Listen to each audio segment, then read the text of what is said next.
गीताकार कहते हैं, हे अर्जुन, जन्मने के काल में सुख का अनुभव होता है।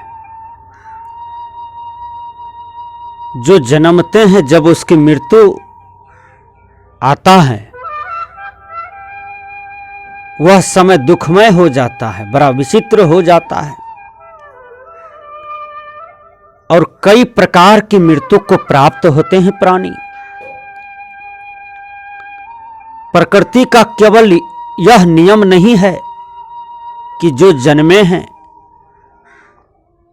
वो खेलेंगे, कुछ काल और रहेंगे, जवान हो जाएंगे, कुछ और उम्र हो जाएगा, कुछ बुढ़ापन आ जाएगा, बुढ़ापन से अति बुढ़ापन हो जाएंगे, तब मरेंगे, तब मृत्यु की प्राप्त होगी। ऐसी बात नहीं है अर्जुन। मृत्यु अनेक प्रकार की प्राप्ति होती है और वह अपने ही कर्मों से होता है। जीव अपने ही कर्म के वशीभूत से स्वयं सुखी के घर में जन्म लेते हैं और स्वयं दुखिया के घर में जाते हैं। हे अर्जुन, कोई भगवान, कोई ईश्वर, गॉड, खुदा किसी को दुखी के यहां सुखी के यहां भेजते हैं, ऐसी बात नहीं है। किसी अमीर के यहां, किसी गरीब के यहां, बैकवर्ड के यहां, फॉरवर्ड के यहां भेजते हैं, ऐसी बात नहीं है। जीव स्वयं कर्मों के वशीभूत हैं, अपने ही कर्म के भोक्ता हैं। स्वयं अमीर के यहां जन्म लेते हैं, स्वयं गरीब के यहां जन्म लेते हैं। जैसा जैसा जीव कर्म करता है उसी ढंग का भोग उसके सामने आ जाता है। रामायणकार ने कहा, काहुन कोई सुख दुख दाता, निज कीर्त कर्म फल भोग सुन भराता। भगवान राम रामायण में समझाते हैं, हे लक्ष्मण, मुझे तो अत्यंत दुख होता है और तुम मेरे दुख से दुखी हो जाते हो। हे सीते, दुख तो मुझको प्राप्त हुआ और तुम मेरे दुख में साथी बन गई। तुम दोनों मेरे दुख से द्रवित हो जाते हो, इसलिए तू वन को मत जा, वन में मत रह, तू राज भोग में लौट जा, राज सुख में लौट जा, वहां तुम्हें भरत बहुत सुख देंगे। लेकिन पत्नी सीता कहती है, नहीं नहीं, पत्नी का यह धर्म नहीं है कि विपत्ति में पति को छोड़ दें और अकेले भोगने दें। भ्राते लक्ष्मण रोने लगते हैं, नहीं भैया, मैं आपको दुख सुख में साथी हूं, मैं आपका छोटा भाई हूं, मैं आपका आदेश पालक हूं। यदि आपको कष्ट होता है भैया तो क्या मैं वहां हंसूंगा? मुझे भी दुख होता है। हे गॉड, हे परमात्मा, मेरे भाई को इतना दुख क्यों होता है? राम की आंख से आंसू निकलते हैं और राम कहते हैं, भ्राता, तुम ये मत समझना कि श्री राम अपने कपार पर एक पोटली ले लिया दुख का जानबूझ करके, ऐसी बात नहीं है। मेरे पूर्व जन्म की ये कमाई है जो मुझे आज भोगना पड़ रहा है, इसलिए तुम दोनों के भाग्य में ऐसा दुख नहीं है, लेकिन तू दोनों मेरे दुख से द्रवित हो, दुखी हो। भगवान राम बहुत सुंदर से समझाते हैं, कोई किसी को सुख दुख नहीं देता है, अपने कर्मों से यह मानव सुख रचता है और दुख रचता है, शांति रचता है और परेशानी भी रचता है, स्वयं अपने ही कर्म से।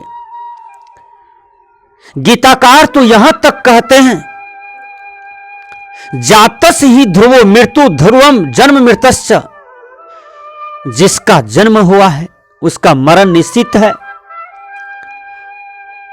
मृत्यु अनेक प्रकार को प्राप्त होते हैं। किसी को सर्प डसता है, मर जाता है। कोई रोड पर गाड़ी लेके चलते हैं और दब करके मर जाते हैं किसी बड़ी गाड़ी से। जिसको एक्सीडेंट कहते हैं। कोई एरोप्लेन से जा रहा है, जहाज से जा रहा है, जहाज में आग लग गई, मर गया। कोई ट्रेन से जा रही है, ट्रेन से गिर गया, मर गया।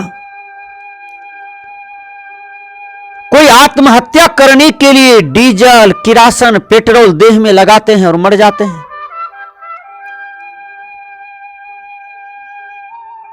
कोई लड़ाई झगड़ा में लड़ाई करते करते लाठी डंटों खाकर मर जाते हैं।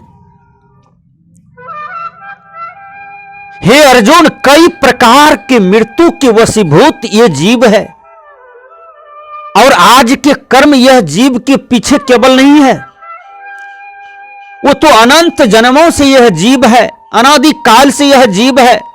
ना जाने कहां कहां भूल किया है, कहां कहां चूक किया है, जो आज इसके सामने में बहुत बड़ा दुख का पहाड़ आ जाता है। हे अर्जुन, क्यों आता है? इसलिए घबराओ नहीं। किसी ने दुखिया को सताया, जिसके जीवन में दुख है कई प्रकार का, फिर भी उसको सता रहे हैं जानबूझ करके। दुखिया का आंसू पोंछना चाहिए अर्जुन, कि उसको सताना चाहिए। दुखिया केवल मानव नहीं है हे अर्जुन, पशु भी होते हैं, पक्षी भी होते हैं, कीड़े किरमिट भी होते हैं, और मनुष्य उसके साथ अपराध कर बैठते हैं दुखी अवस्था में भी। हे अर्जुन, जरा सोचो, समझो, विचार करो। ये देखो, तुम्हारे सामने में इतने बैरी दुश्मन बैठ खड़े हैं और तुम्हें मारने के लिए तनफन करते हैं कि कब ये अर्जुन रूपी दुश्मन को खत्म कर दूं और संसार के राज साम्राज्य का भोग करूं, सुंदर सुंदर स्त्रियों का भोग करूं, सुंदर सुंदर भोजन का भोग करूं, सुंदर सुंदर भवन का भोग करूं।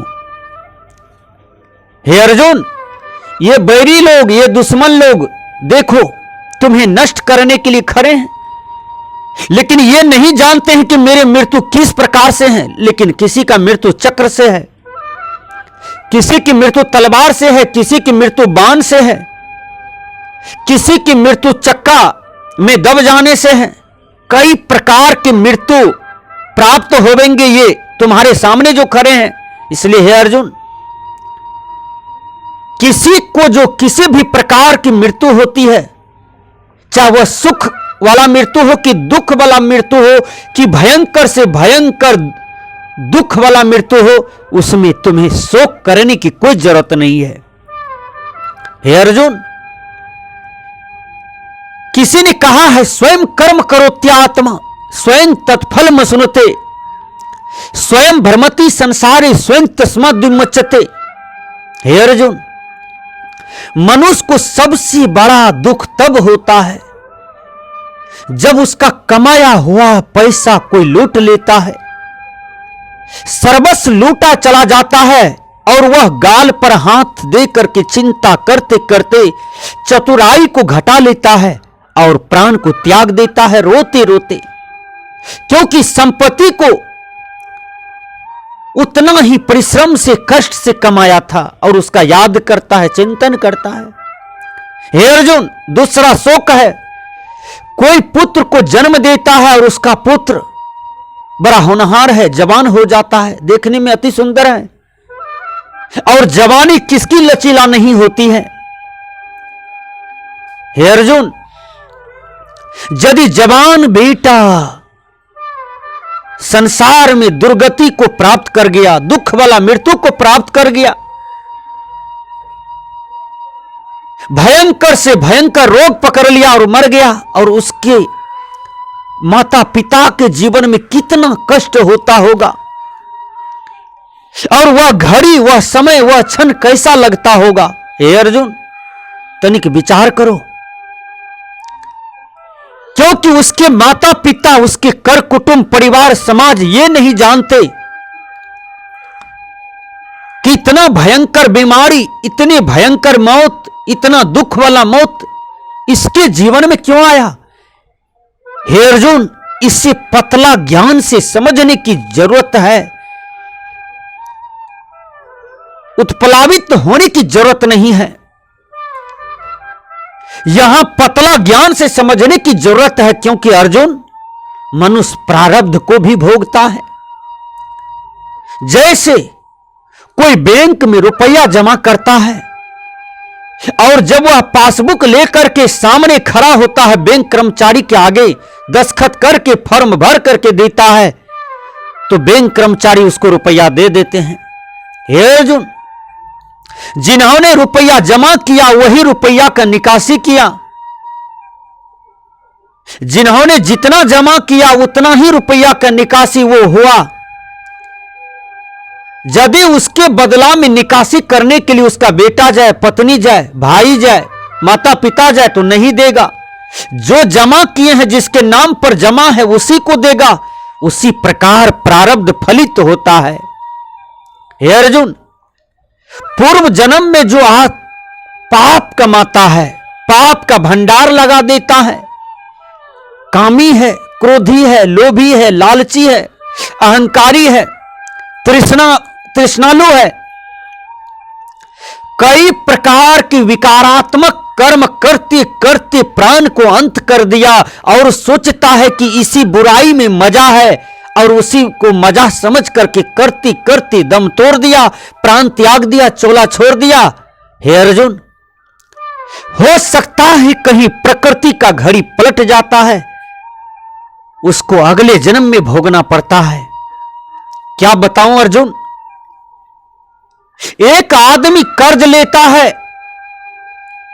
और वह बहुत ज्यादा कर्ज ले लिया, कहा कि मैं तुम्हें 1 साल के बाद ये 10 लाख रुपया लौटा दूंगा।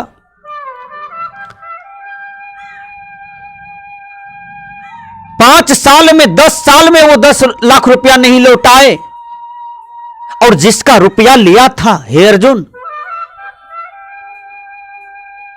वो बहुत प्रयास किया कि मेरा लौटा दो रुपया, मुझे ब्याज भी नहीं चाहिए, मुर का मुर लौटा दो, लेकिन वो बात को नहीं माना और रुपया के चिंतन में, कमाया हुआ धन के चिंतन में धीरे धीरे सभी परिवार बीमार होकर के मर गए। क्या कहूं अर्जुन, तू थोड़ा पतला ज्ञान से समझ। सभी मर गए, पूरे परिवार गुजर गए, और जो कर्ज लिया था उसको बड़ी खुशी हुई कि चलो भाई 10 लाख से कम मुक्ति मिल गई, सभी मर गए उसके यहां, अब कौन मुझे तंग करेगा। लेकिन मनुष्य के कर्म ही मनुष्य को तंग करता है, मनुष्य के कर्म ही मनुष्य को पछाड़ता है। जैसे मां के पीछे बच्चा चलता है, जैसे मनुष्य चलते हैं उसके पीछे छाया चलता है, उसी प्रकार कर्म खेदारते हैं, उसी प्रकार कर्म पीछे चलते हैं जीव का। हे अर्जुन, वो सभी परिवार तो मर गए और दूसरे जन्म में सब एक ही घर में जन्म लिया, और जिन्होंने कर्ज लिया था वो सब भी अपनी अपनी आयु से मर गए। दूसरे जन्म में सभी एक जगह हो गए। अर्जुन, पूरे परिवार गाड़ी पर बैठ करके कहीं शादी में जा रहा था, और शादी में जा रहा था, हे अर्जुन, एक जगह इतना बड़ा एक्सीडेंटल घटना होता है, बड़ी गाड़ी आकर के सामने आ गई और टकरा गए, पूरे परिवार गुजर गए, मर गए। तो प्रारब्ध तो भोगना ही पड़ा ना अर्जुन। अगले जन्म में उन्होंने पूरे परिवार को गुजारा था, आज यहां जन्म लिया, इसका पूरे परिवार गुजर गया। तो ये प्रारब्ध जो है भोगना पड़ता है। इसलिए हे अर्जुन, क्रियामान जो कर्म है वर्तमान जन्म का, इन्हें शुद्ध करो, इसमें कोई गलती ना हो, इसमें सोच समझ करके कर्म करो, क्योंकि प्रारब्ध हर हाल में भोगना पड़ता है और प्रारब्ध कर्म सत्य होता है। प्रारब्ध कर्म के अनुसार ही कोई अंधे होते हैं, कोई लंगड़े होते हैं जन्म से, कोई बहरे हो जाते हैं, कोई कुब्जे हो जाते हैं, सबका संस्कार विचार अलग अलग हो जाता है। यह प्रारब्ध की देन है। और वर्तमान यदि संग दोष स्वाध्याय ठीक रहा तो फिर अच्छे अच्छे कर्म होता है। हे अर्जुन, सबसे बड़े तत्वज्ञानी वह है जो कर्म करते हैं और फल की इच्छा नहीं करते हैं, वो मुक्त हो जाता है। चाह मिटी चिंता गई, मनमा बेप्रवाह, जाको कछु न चाहिए सोई सानपति साह। अर्जुन, जो इच्छा को मिटा देता है, समस्त चाह को मिटा देता है, वह शहंशाह हो जाता है, वह गौड़ हो जाता है, वह देवता हो जाता है, वो सदगुरु हो जाता है। हे अर्जुन, मनुष्य तन इसलिए मिलता है कि समस्त वासना को मिटाना साधना से। इसलिए संसारिक दुख चक्रों से बचना चाहते हो तो तुम्हारे अंदर में जो ये प्रकृति का भोग भोगने का लत है अनादिकाल से, इन्हें मिटा दो। जन्म मरण का चक्र छूट जाओगा, जन्म मरण का चक्र छूट जाएगा और तू सदा सदा के लिए धन्य हो जाओगे, कृत कृत्य हो जाओगे। तुम्हें दुख नहीं होगा,